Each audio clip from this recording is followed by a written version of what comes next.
Assalamualaikum Ustaz. Waalaikumsalam. Apakah seorang dokter yang menolong orang terkena virus corona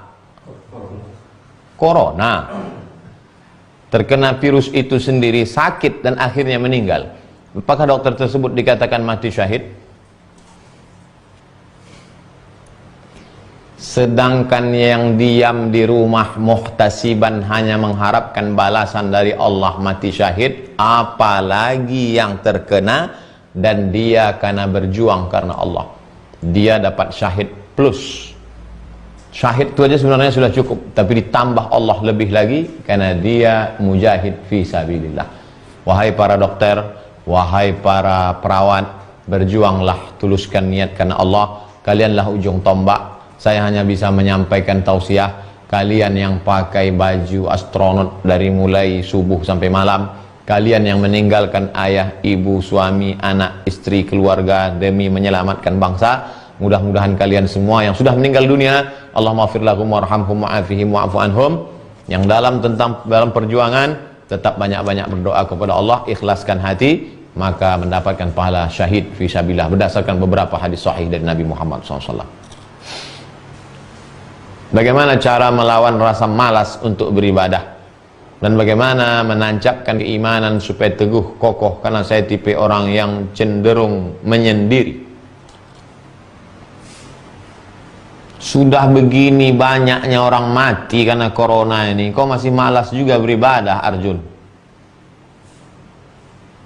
Ratusan orang sudah mati, meninggal dunia, dari mulai DPR, pejabat, orang hebat, orang kaya, mati ujungnya menghadap Allah SWT. Mati syahid mereka. Oleh sebab itu kematian ini sesungguhnya mengingatkan kita lagi bahwa kita pun juga akan mati. Beramallah, beribadahlah. Orang yang meninggal dunia karena corona tak bisa kita lihat karena bungkus plastik, tapi yang tidak dibungkus plastik bisa kita lihat, bisa kita, maka tengok orang mati. Sholat jenazah, ikut kebumikan, ikut kuburkan. Jangan kau menyendiri, mesti kau berjamaah. Mungkin kau tidak suka bergaul dengan orang, tapi ikuti pengajian, buat komunitas, datang seperlunya, ngomong, interaksi sosial, habis itu menyendiri lagi.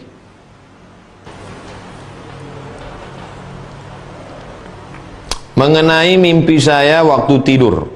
Mimpi waktu tidur lah. Keadaan saya seperti terangkat ke atas. Terus sampai di suatu tempat, di situ saya melihat cahaya terang sekali, sampai saya silau.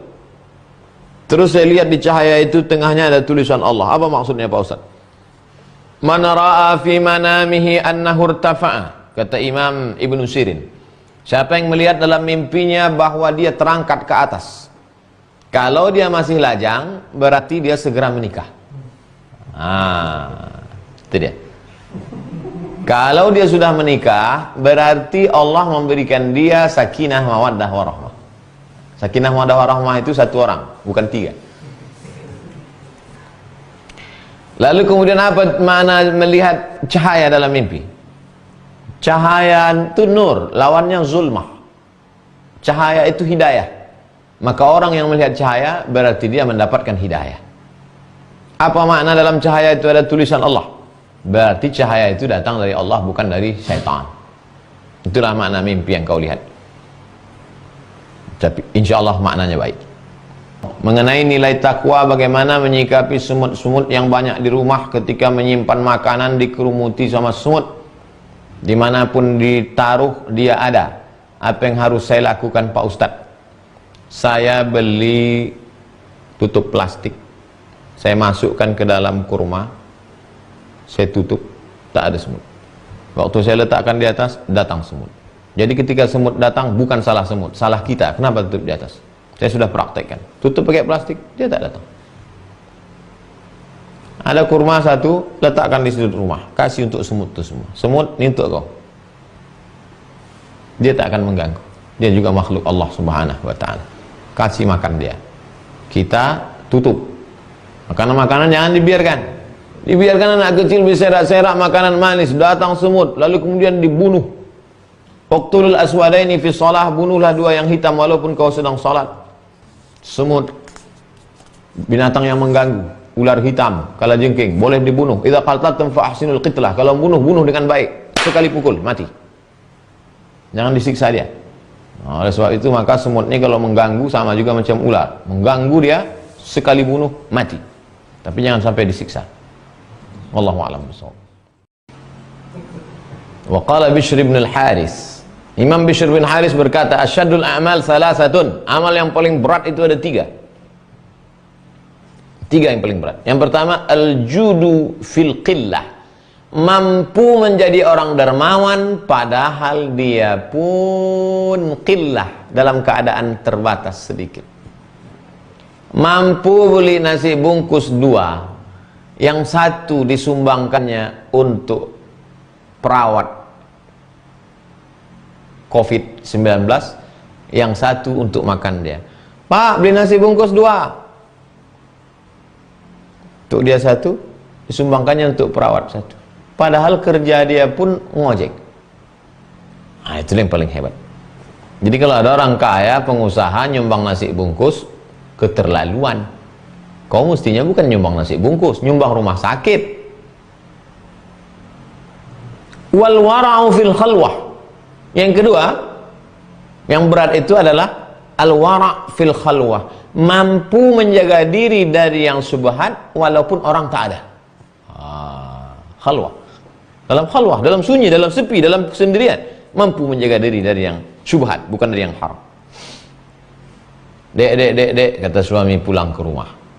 Tadi ada orang datang ke kantor, dia minta urusannya supaya cepat. Terus dibawakannya kain tenunan dari Riau. Cantik. Saya cari-cari di internet, harga tenunan itu 5 juta. Terus mana dia, Mas? Saya wara' fil khalwah. Kata Ustaz Somad, ketika orang tidak ada, CCTV tidak ada, pengawas tidak ada, sanggup saya mengembalikan, berarti itulah wara'. Kata istrinya, goblok, bodoh, itu tidak haram, Mas, bawa aja pulang. Kenapa? Kalau nggak kuat hidup ini. Kita berkata wara', semua berkatakan bodoh. Kalah yang wara', tinggal bodoh. Wa kalimatul haqqi indaman yukhafu minhu wa yurja. Mampu berkata tegas kepada orang yang ditakuti dan diharapkan. Ada orang kaya di kampung itu, atau Pak Kades, paling disegani, paling ditakuti, tapi mampu berkata tegas, Pak Kades, jangan kasih izin pendirian meja biliar itu, Pak Kades. Padahal nanti dia maunya banyak. Pas ngurus tanah, jual tanah, sama Pak Kades. Pas urusan akte kelahiran anak, kata pengantar dari Pak Kades. Pas ngurus izin nikah, ada memo Pak Kades. Sebenarnya saya mau ngomong gitu, Pak Ustaz. Kenapa kau tak ngomong? Itulah nanti saya takut susah urusan, nggak enak. Ini yang paling berat. Mampu dermawan walaupun tak ada duit, mampu wara' walaupun tak ada orang melihat, mampu berkata tegas pada orang yang ditakuti dan orang diharapkan di masa akan datang. Ustaz, kalau sebelum masuk ke masjid kami pakai hand sanitizer, apakah hukumnya, Ustaz? Hand sanitizer. Oh, Ustaz punya juga ya? Ini dikasih orang gratis. Nih ada infak subuh di rumah, setiap ada duit masukkan untuk membeli ini. Setelah dipakai masuk. Apa hukumnya Pak Ustadz setelah pakai hand sanitizer? Karena ada alkoholnya, ada alkohol. Bagaimana cara membedakan ada alkohol ada tidak? Dingin. Oh, air kamar mandi pun dingin juga. Setelah gini kan, kalau rasa perih, itu ada alkohol. Apa hukum alkohol itu? Dua mazhab ulama. Yang pertama mengatakan alkohol itu najis. Innamal khamru wal maisiru wal ansabu wal azlamu rijsun, najis. Sesungguhnya khamar itu najis. Khamar adalah anggur, cairan anggur disimpan di dalam botol Setelah melalui proses fermentasi, muncul satu zat namanya alkohol. Najis katanya. Kalau najis berarti haram. Berarti najis, haram. Itulah dalil kelompok satu yang mengatakan haram.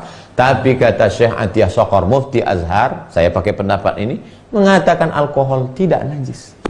Itu tadi ayatnya jelas-jelas najis. Maksudnya adalah perbuatan meminum khamar itu najis. Bukan najis aini, bukan bendanya najis, tapi najis maknawi, perbuatannya. Sama seperti seorang mengatakan, kau main judi tadi ya? Iya, najis main judi. Bukan main judinya itu najis aini, bukan macam daging babi, daging anjing, tapi perbuatannya itu najis. Dia mengatakan kotor perbuatan ini. Mana dalilnya mengatakan bahwa khamar itu tidak najis? Ketika turun ayat pengharaman khamar, rijusun min amali syaitan fajtanibu, sahabat ramai-ramai pulang ke rumah, mereka ambil gentong-gentong tempat khamar, mereka tumpahkan ke jalan-jalan kota Madinah, dan mereka banyak yang menginjak-injaknya, lalu kemudian setelah kering masuk ke masjid. Nabi tidak melarang, tak ada Nabi mengatakan itu tadi yang kalian injak najis, tidak. Itu menunjukkan bahwa dia bukan najis aini tapi maknawi. Saya lebih condong kepada pendapat itu. Poison, racun dia, bukan najis.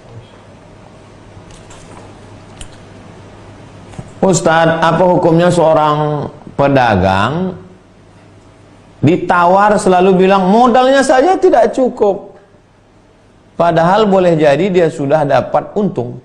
Berarti dia tipu. Tipu, kata Nabi, man ghasyana falaysa minna. Siapa yang menipu bukan golongan kami. Oleh sebab itu, ibu, bapak jujur saja. Dulu